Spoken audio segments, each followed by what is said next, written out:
Swastiastu. Selamat datang para pemirsa. Berjumpa lagi kita di acara Budaya kali ini bersama saya Ida Bagus Putu Indra Priyatna. Di samping saya ada Bapak Anak Agung Oko Dalem. Beliau adalah maestro seni tari dari Peliatan, yang dimana nama beliau sudah dikenal di kancah internasional, terutama di dalam bidang seni tari. Beliau sudah banyak menarikan tari-tarian Bali, bisa saja sampai di negara di Jepang, kan di Amerika dan di beberapa negara lainnya. Begini ya Jung, jadi di acara kita kali ini yang bertemakan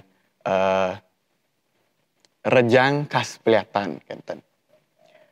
Banyak di antara kita mungkin ingin tahu lebih jauh nih kan, tapi rejang khas Peliatan nika yang biasa dikenal oleh orang-orang sekitar nika rejang Pelayon, kan.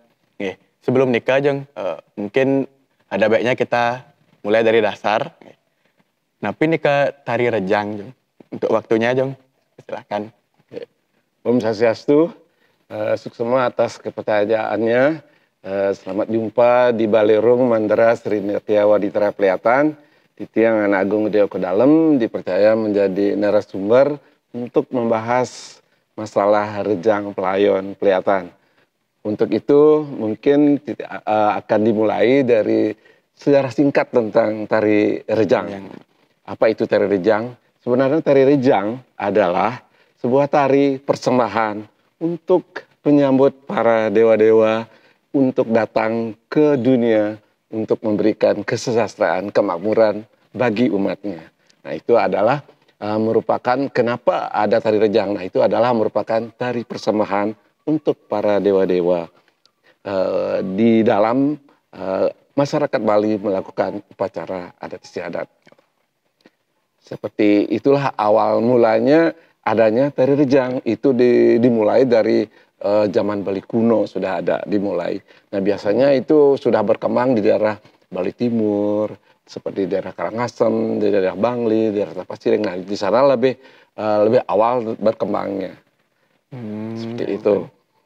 Nah, itu sehingga pada perkembangannya, nah itu kembali karena tari rejang itu diperuntukkan untuk tari penyambutan para dewa-dewa untuk datang ke dunia. Nah, pada upacara di Peliatan ada namanya upacara di upacara besar di Puradesa, ya itu di sana di tahun 1984. Lumayan. Nah, itu. Nah, sebuah upacara harus diiringi dengan tari-tarian yang sifatnya sakral seperti tari rejang. Nah, kebetulan di Peliatan tidak ada tari rejang zaman itu. Nah, itulah karena waktu itu namanya bendesanya Cokoda Anom. Karena beliau waktu itu sungkan, sakit, beliau ditugaskanlah Cok Raka Trisnu untuk menangani selanjutnya. Makanya dipanggil Hajung untuk membuat suatu persembahan sebenarnya untuk melengkapi upacara tersebut. Nah, sejak itulah di Peliatan ada tarian tari rejang yang dimana kita cikal bakalnya kita datang ke Tampak Siring, desa adat Tampak Siring, memohon di sana agar di sana diberikan pelatihan yang berupa penarinya, penabuhnya, sehingga betul-betul nanti itu merupakan cikal bakal adanya tari rejang di Peliatan. Seperti itulah kisahnya kenapa di Peliatan ada tari rejang. Berarti rejang niki namanya lebih cocok nika adalah rejang khas Peliatan, kan? Nah, pada perkembangannya karena kita kan cikal bakalnya dari sana. Tentu dari tahun 84 sampai sekarang kita kan banyak di Peliatan ada upacara-upacara keagamaan yang sangat membutuhkan wawalen atau sesolahan rerejangan.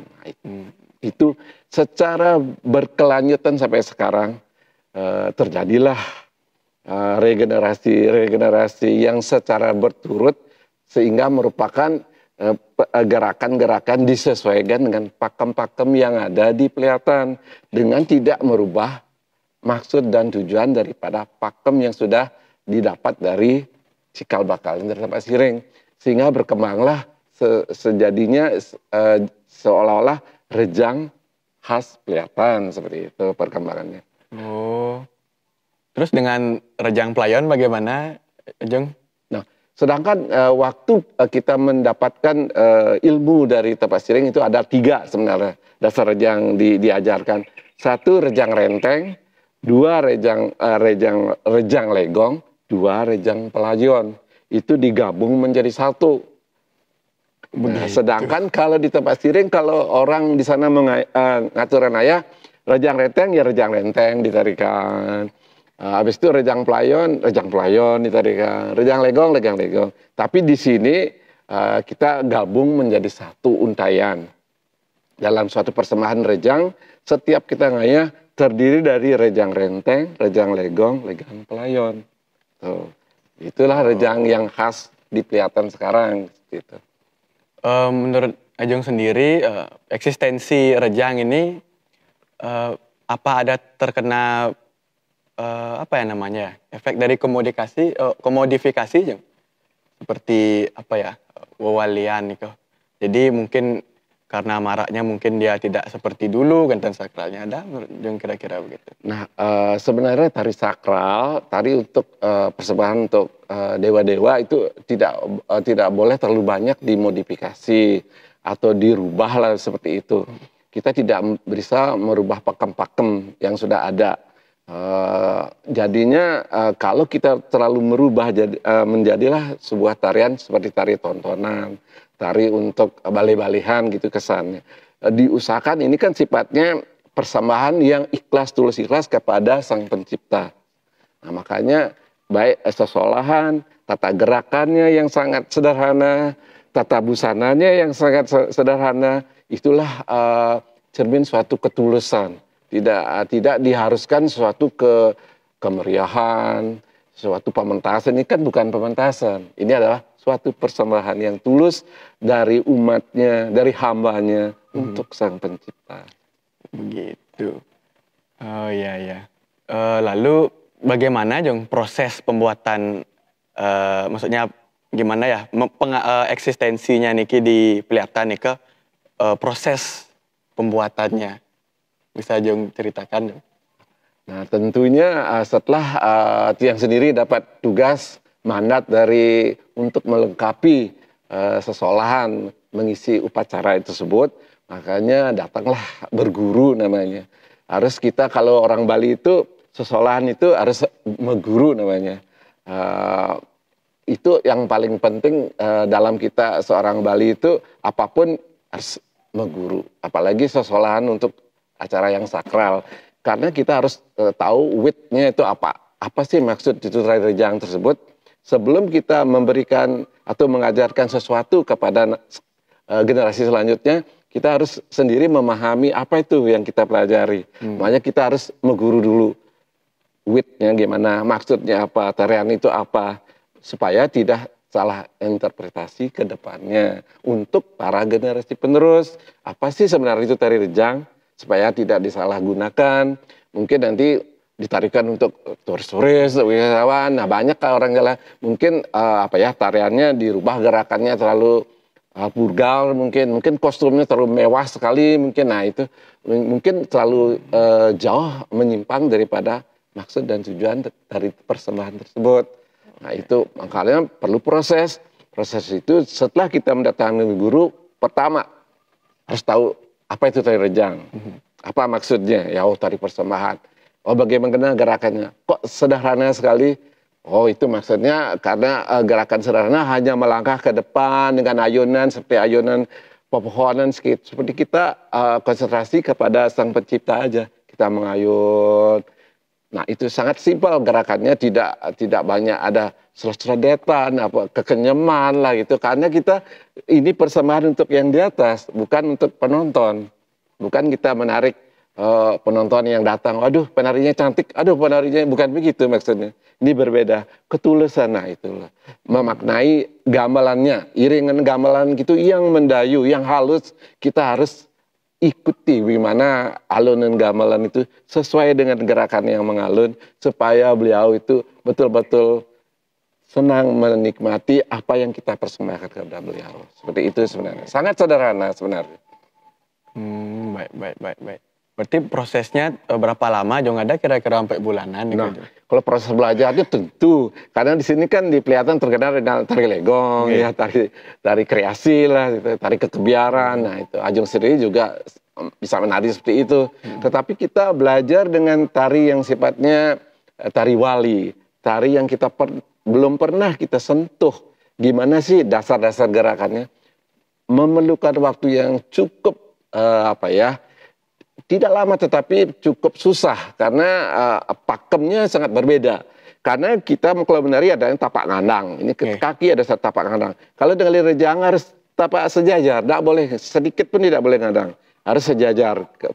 Nah ini harus gini ngimbang gini. Nah ini ada ngumbang wisatnya ke sini. Kalau tari balik ke samping dia. Nah, kalau rejang ini mengayunnya ke sini. Nah itu membuat posisi tubuh, posisi kaki itu perlu teknik, perlu kita belajar. Nah itu memerlukan waktu yang cukup lama. Tetapi kalau kita sekedar mengikuti koreo, habis ini gerakannya cepat. Tetapi kalau kita memaknai gimana sih sebenarnya dasar tari rejang yang benar, itu memerlukan cukup waktu. Mungkin berbulan-bulan baru bisa sebenarnya. Kalau kita mau yang jalan pintas, mungkin ya kita berkumpul yuk belajar tari rejang, kanan kiri 1, 2, mungkin seminggu aja udah bisa. Tetapi itu bukan dasar yang benar seperti itu. Kalau kita mau belajar kembali, kita harus mengguru, mendasar. Nah itu. Oke, Jong, kita lanjut ke pertanyaan selanjutnya, Jong. Bagaimana, Jong, manfaat menari nih, Jong? Jadi apakah bisa menimbulkan efek yang positif bagi tubuh, terutama dari fisik dan mental, Jong? Bagaimana nih, Kak? Terima kasih pertanyaan yang sangat becek. Nah ini kita kan jadi manusia itu kan harus bergerak ya, bergerak itu hidup bergerak dan harus sehat. Nah salah satu yang bergerak itu kan olah tubuh itu ya menari salah satunya, selain olahraga yang lainnya. Nah menari itu selain ada sifat seni, kecintaan, rasa bangga, rasa seni yang keluar dari dalam hati, dari lubuk hati yang dalam. Nah itu kita melakukan gerakan-gerakan itu sesuai dengan jiwa dan perasaan. Nah itu makanya menari itu adalah suatu gerakan yang disertai dengan cinta dan rasa. Nah itu kalau kita olahraga, kita kan gerakan dan power. Kalau menari itu rasa, power, keindahan, semuanya ada. Nah itu perbedaan dengan gerakan-gerakan tubuh yang lain, gitu seperti olahraga, seperti meditasi, atau apa. Nah itulah seni tari. Selain nanti kita kan bisa hidup sehat, hidup senang, karena menari bukan untuk diri sendiri juga, untuk menyenangkan orang lain. Nah itu kita menari sifatnya untuk menghibur orang lain. Juga yang pertama kan orang Bali, kan ada 3 menarinya. Menari untuk sang pencipta, menari untuk perlengkapan perkara, untuk sosial budaya, untuk hiburan. Nah itu kita harus bisa juga membedakan kita menari untuk apa. Nah, langkah-langkah bagusnya dalam hidup itu kita sudah bisa memberi hidup kita, mengisi hidup kita bukan untuk komersil saja, untuk sang pencipta, untuk alam semesta, untuk sesama, dan untuk diri kita sendiri. Nah, berarti bukan kenten-menten, Jong, ya? Jadi tidak hanya olahraga, tapi olah batin. Olah batin benar banget. Dan yang paling susah pasti olah batin. Olah batin yang paling susah, ya. Oh, ya. Terus, Jong, boleh nggak bagi tipsnya nih untuk para penari yang baru mengawali nih, Ki? Untuk jadi advance gitu, bagaimana ya, Jong, tipsnya, Jong?